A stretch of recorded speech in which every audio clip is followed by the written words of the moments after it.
Oi pessoal, bem-vindos à semana 3 do Plano de Estudo Doutorado Volume 2. Essa semana nós vamos estudar teoria cinética dos gases. Então aqui vai falar um pouco sobre as características dos gases. Prestar bastante atenção aqui, o que é a expansibilidade? A propriedade de aumentar seu volume ocupando todo o lugar disponível. Então, o gás tem essa propriedade, ele sempre vai ocupar todo o volume ali disponível para ele, né? Compressibilidade, propriedade de diminuir seu volume quando comprimido.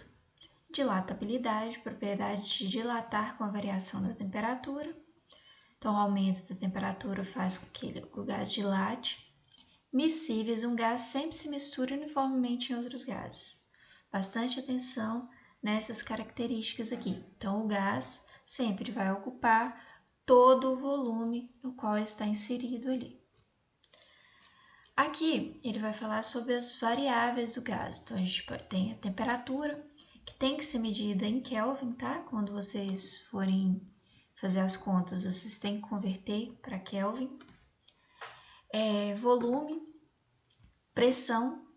Então, tem que saber essas variáveis aqui, porque quando a gente estudar aqui os tipos de transformação, vocês vão ver. A isobárica é aquela que a pressão fica constante. E a fórmula que você vai usar é essa aqui, ó, V1 sobre T1, V2 sobre T2. E aqui, ó, volume, esse é o gráfico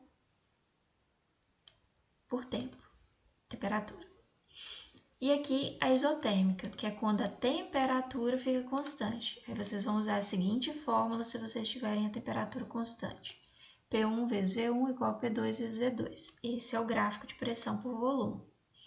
Isocórica ou isovolumétrica, quando o volume se mantém constante. Aqui então, P1 sobre T1, P2 sobre T2, é essa fórmula que vocês vão usar.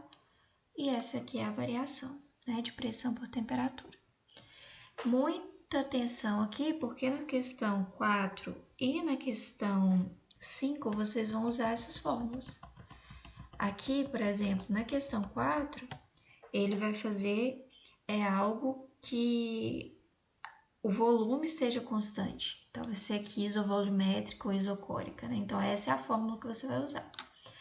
Na questão 5, quem fica constante é a pressão. Então, você vai usar essa fórmula aqui para calcular, tá? Muita atenção nisso. E aqui é quando você tiver todas as variáveis. Se não envolver número de mols, né? Se você tiver ali só, vou calcular o número de mols, ou vou calcular a temperatura, vou calcular o volume ou a pressão, não tiver variação, você vai usar essa fórmula aqui. Quando você tiver uma pressão e depois alterar o volume, ou todos os três, né, as três incógnitas aqui, você vai usar essa fórmula. Mas nessa primeira semana vocês não vão usar isso aqui, tá? Lembrar, pessoal, que os gases têm movimentos desordenados, né? Não pode esquecer disso, não.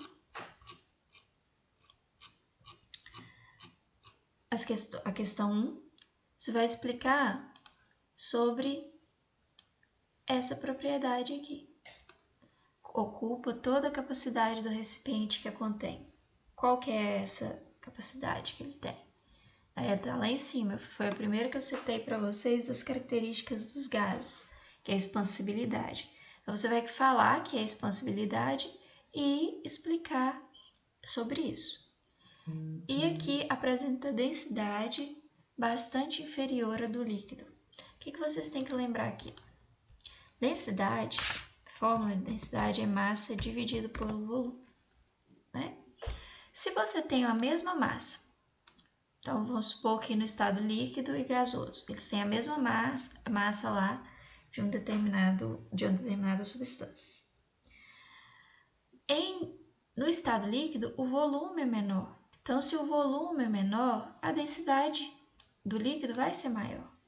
No gás, não, o volume é maior, porque o gás tem de ocupar todo o volume ali. Então, aumentando o volume, você diminui a densidade. Então, você vai explicar isso aqui pela fórmula da densidade. Né? O líquido tem menor volume, logo ele tem maior densidade. O gás tem maior volume, então a densidade dele é menor, que é inversamente proporcional. Quando a massa é constante, densidade e volume são inversamente proporcionais, tá? Se uma aumenta, o outro diminui. A2. Acidentes com botijão de gás são notados com bastante frequência. Alguns deles ocorrem em mais condições de industrialização e outros por uso inadequado. Entre esses últimos, um dos mais conhecidos é o armazenamento dos botijões em locais quentes. Lá em cima falou para vocês que com o aumento da temperatura, vou mostrar aqui. Aqui, ó, propriedade de dilatar com a variação de temperatura. Ali, à medida que a temperatura aumenta, a pressão vai aumentar, né? Apesar de nada estar escapando, então você tem a mesma quantidade de matéria, o mesmo número de mols, né? Permanece constante, mas o aquecimento ali aumenta a agitação. Aumentando essa agitação, aumenta a pressão, né? Então, qual que seria a resposta adequada aqui para 2? Na 3 só tem uma incorreta. E eu citei para vocês lá em cima. O movimento do gás é ordenado ou desordenado? E a segunda afirmativa, gases ideais não existem. A gente faz um modelo teórico para estudar os gases. Não quer dizer que o comportamento deles seja daquela forma. Você vai criar um modelo para se estudar os gases. Então, vocês vão ver aqui qual dessas afirmativas está correta e corrigir. Muito simples, só tem uma dessas aqui que está incorreta, a outra está certa. E nessa 4, você vai usar a fórmula P1 dividido por T1 é igual a P2 dividido por T2. Não esqueçam que a temperatura tem que estar em Kelvin. Então, aqui a temperatura 1 que você vai usar é 7 mais 273, que dá 280 Kelvin. E a segunda temperatura é 37 mais 273, que dá 310 Kelvin. Né? Então, façam isso aqui, não esqueçam de converter. A pressão vai ficar em atm mesmo, tá? Então, a fórmula é P1 sobre T1 igual a P2 sobre T2, sendo que a temperatura 1 é 280 e a temperatura 2 é 310, porque eu converti para Kelvin. Né? Igual tá aqui, ó. 273 mais a temperatura. E a 5. A 5 você vai usar a fórmula V1 sobre T1 igual a V2 sobre T2, porque ele falou para você que a pressão é constante, né? Então, aqui, o volume vai ser 30 ml, pode usar em ml mesmo, não tem problemas. Não tem problema, é só você saber que ao final lá você também vai obter a pressão 2, o volume 2, desculpa, também em ml. A primeira temperatura é 25 mais 273, que dá 298. E a segunda temperatura é 35 mais 273, que dá 310. Então, vai ficar a temperatura 1, 298, e a temperatura 3, 300. Temperatura 2, 308. Bom, pessoal, é só isso. Qualquer dúvida, entre em contato.